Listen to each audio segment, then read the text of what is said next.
Good afternoon, everybody. We have the Red Cross Blood Drive in full swing. In fact, they're actually wrapping up, and they've had a lot of people in here in the building today giving blood to help out our community.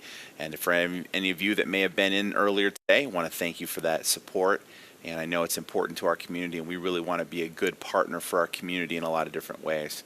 So here's what we're going to do today. I'd like to have a few moments to look at Scripture and have some scriptural meditation from Psalm 16. And then at the end, got a couple of announcements, including some really fun, happy, good news that I want to share with you all.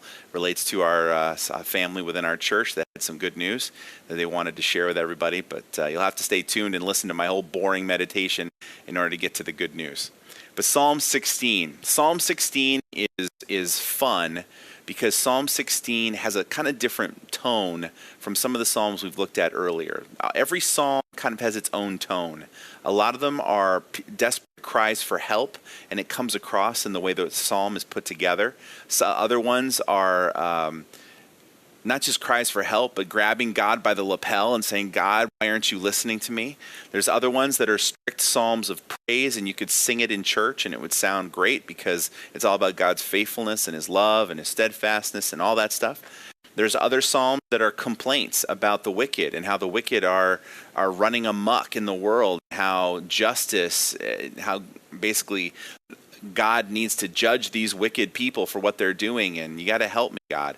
So all the Psalms have a slightly different tone to them. This particular Psalm, Psalm 16, is what I've heard called a psalm of confidence, a psalm of confidence. There doesn't seem to be a huge crisis in this person's life, but they're just reflecting upon their relationship with God. Now, we hear again that this is a psalm of our guy David, and a lot of the ones in book 1 of the Psalms are written by David. So this is another one by David, and I'm just going to read the 11 verses and then just kind of point out a few passages in those 11 verses that I think really are significant for us to think about.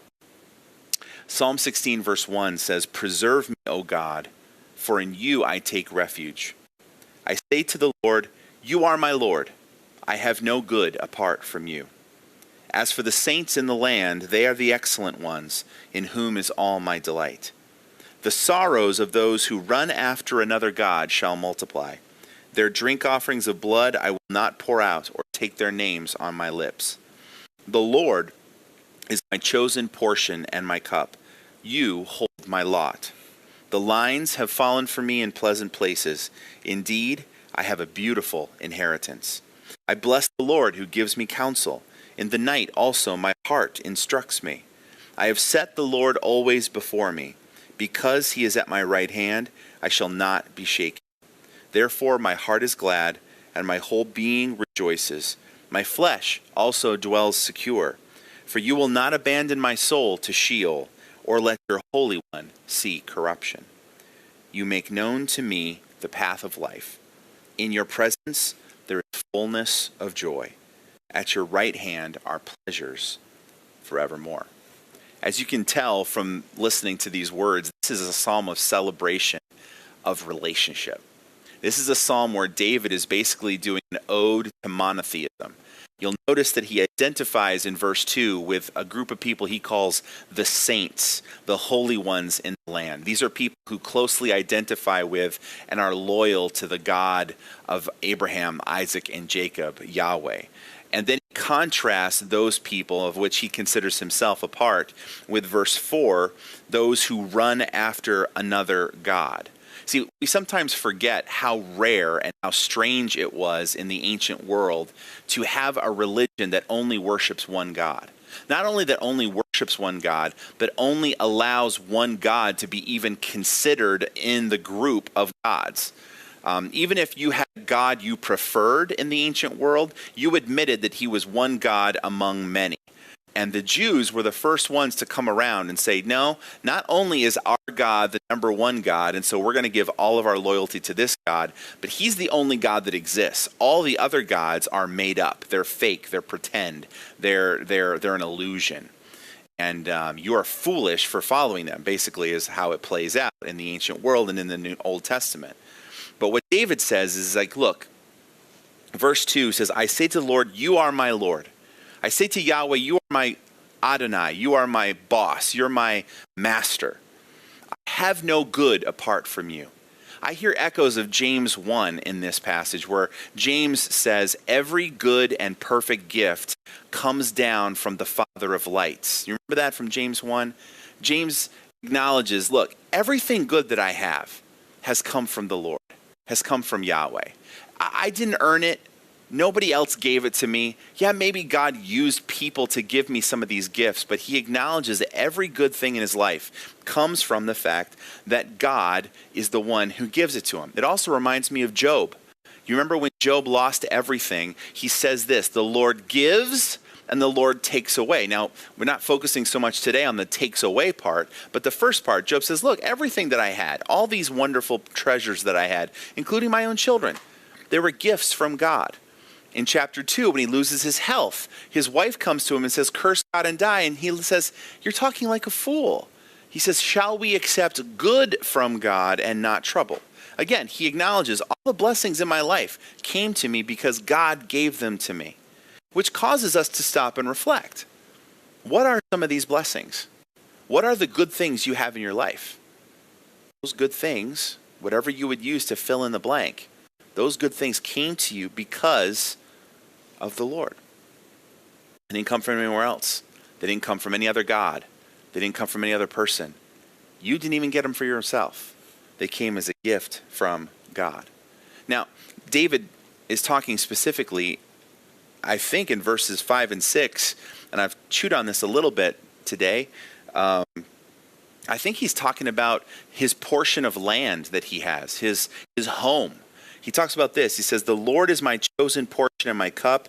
You hold my lot. The lines have fallen for me in pleasant places. Indeed, I have a beautiful inheritance. I think he's talking about his property lines. Back when the children of Israel were dividing up the conquered land after the Exodus, when they finally go into Canaan and they push out the Canaanite tribes, God then split up the different tribes according to lots. And then the families within that also were chosen by lot to have specific inheritances. And that became the family property. That's how God divvied up the land. And I think what David is saying is, look, where I live is great. The possessions that I have are great. My home is great. And that comes from God, because God is the one that holds the lot. God is the one that determines who gets what. And he's like, look, the Lord has given me a beautiful, beautiful inheritance.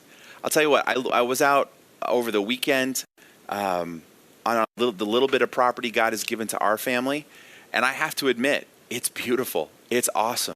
The green grass, the blue sky, the trees, yes, drop leaves and I got to rake them up in this fall. But what an incredible gift to have a comfortable place to raise my family, to go outside, to be able to enjoy everything that this part of the country offers. And David is like, wow, God, thank you for these very practical gifts you've given to me. Then he says in verse 7 about good advice. God gives him advice. God speaks to his heart, even in the night, and gives him counsel about where he should go, what he should do. I love verse 8 says, I've set the Lord always before me. He's at my right hand, so I won't be shaken. In other words, I carry God with me constantly, right? God isn't somebody that I pull out of a dusty drawer somewhere for religious purposes for certain times of the day, and then the rest of the week I put him back in the dusty drawer and go about my life. Dave's like, no, I've made God my constant companion. He's right here. He's right at my right hand, and because he's there, I know I won't be shaken. That's another benefit. That's another blessing of being in a relationship with Yahweh as opposed to a relationship with these other gods who can't do anything for you. He's going to hold me steady. Verse 9 says, my heart is glad and my whole being rejoices. My flesh, that's my body, also dwells secure, for you will not abandon my soul to Sheol or let your Holy One see corruption. I think what David is talking about there isn't so much a resurrection that is to come someday after we die, although that's the way the New Testament writers interpret it as it relates to Jesus. I think he's talking about, I think God's going to protect me from even getting to the place of the dead. Like, I'm going to have my troubles, and I'm going to have my brushes with danger, and in those brushes with danger, I have a God who's not going to just abandon me. He's not going to just throw me off to the place of the dead and say, well, that was great. Now that's over. God is going to be present with me. And because he's at my right hand, he says, I'm not going to be shaken. And then I love verse 11. Verse 11 is so beautiful. It's very personal. It's very intimate. It says, you make known to me the path of life. In your presence there is fullness of joy. At your right hand are pleasures forevermore.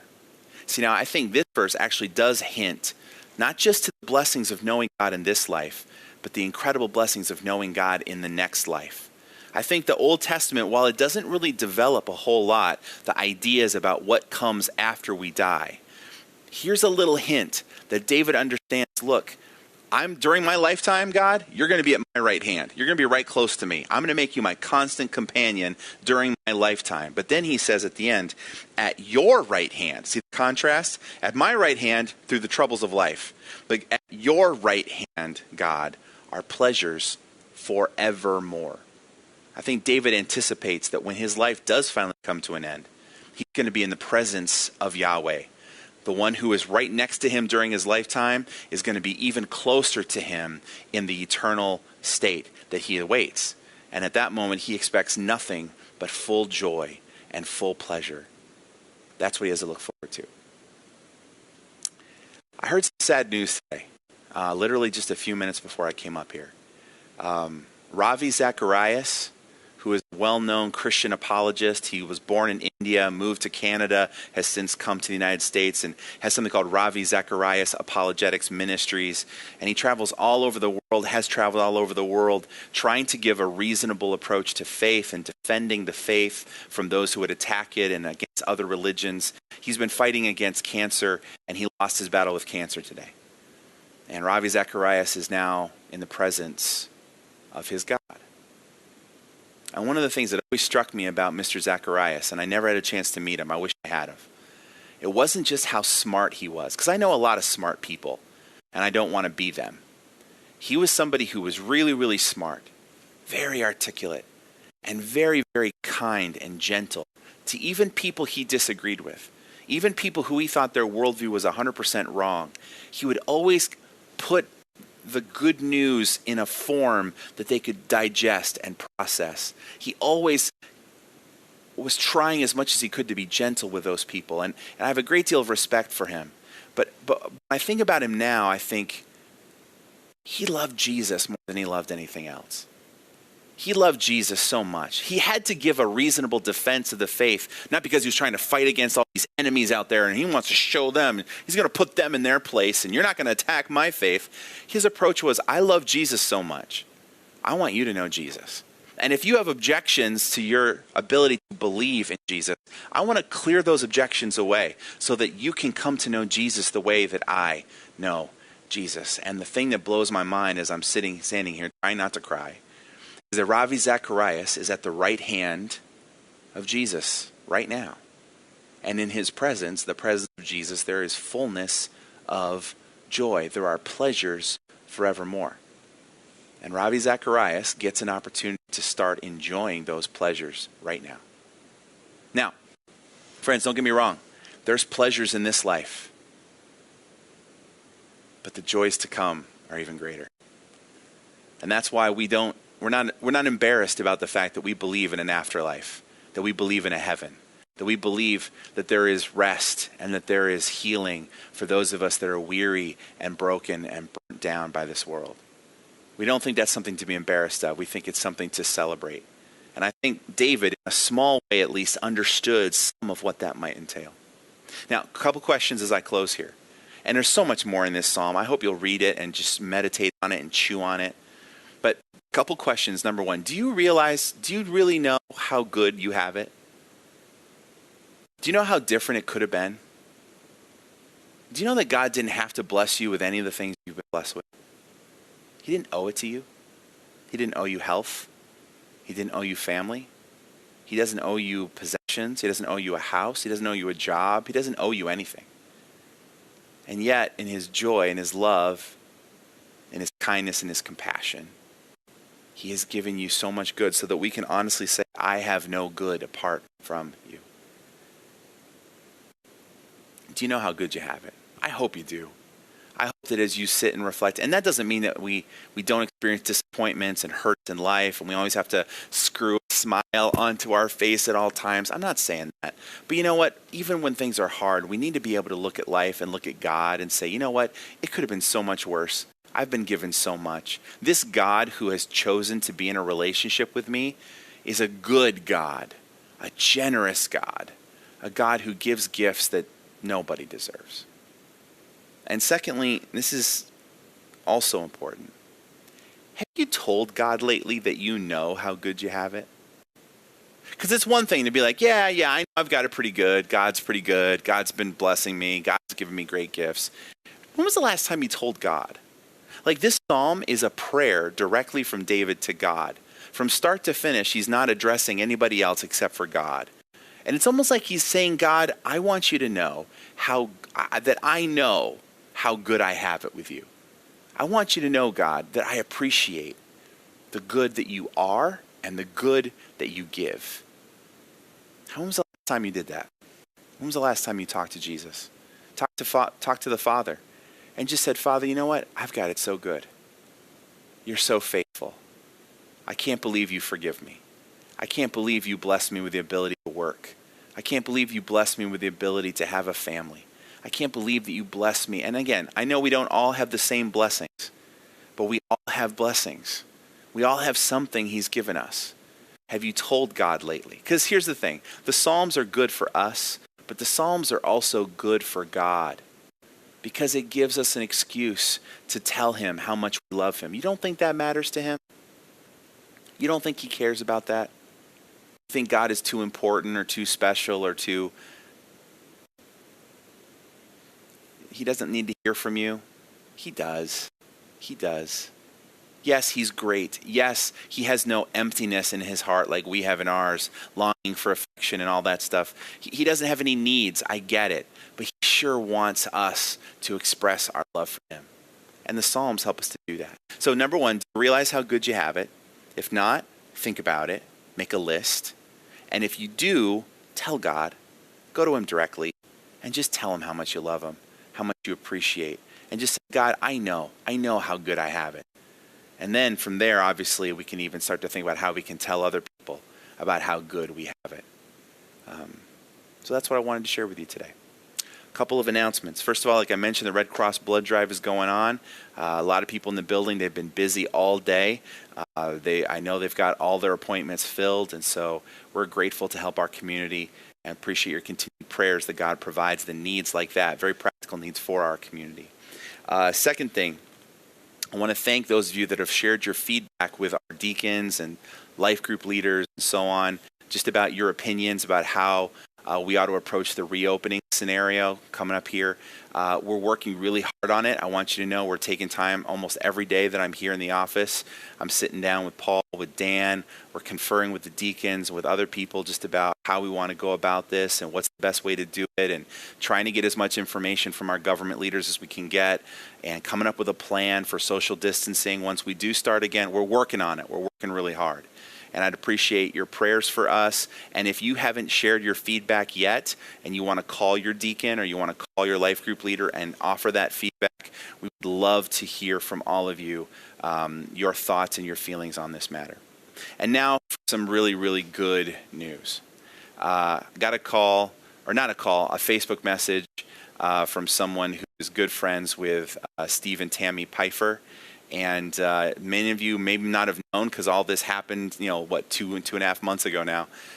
Tammy has been pregnant for some time now, and Tammy just had her baby girl on May 15th, and her name is Audrey Elizabeth, and she was born, like I said, on May 15th. She was a 10-pound baby, so she's doing well. Her brothers are thrilled. Her mom and dad are thrilled. Everybody is healthy. And they've even sent me a couple of pictures that I'm going to see if I can maybe sneak into the presentation sometime on Sunday so you can see this beautiful little girl. But please be praying for Steve and Tammy as they raise little Audrey and as they kind of get adjusted to life with a new baby in the house, and especially a girl. After 5 boys, they have their girl. So please be in prayer for them And we're just so happy to. Isn't it fun to celebrate things with your family too? Like we go through the hard times together, but we also get to celebrate the good times. And if you have a way to reach out to Steve and Tammy to let them know you love them and that you're praying for them, please take the opportunity to do that. So that's what I got. Hope that the Lord blesses you as you go about your business on these days, as we sort of start to cautiously is the word I meant to say, cautiously start to reopen society a little bit. I know there's going to be additional nerves that come into play, and we're going to work really hard on the church side to try to alleviate some of those concerns. But we'll give you as much information as we can. We'll be back with another one of these video updates on Thursday at 4 o'clock. So no video update tomorrow, but we'll be back Thursday at 4 p.m. Looking forward to seeing you then. Lord bless you.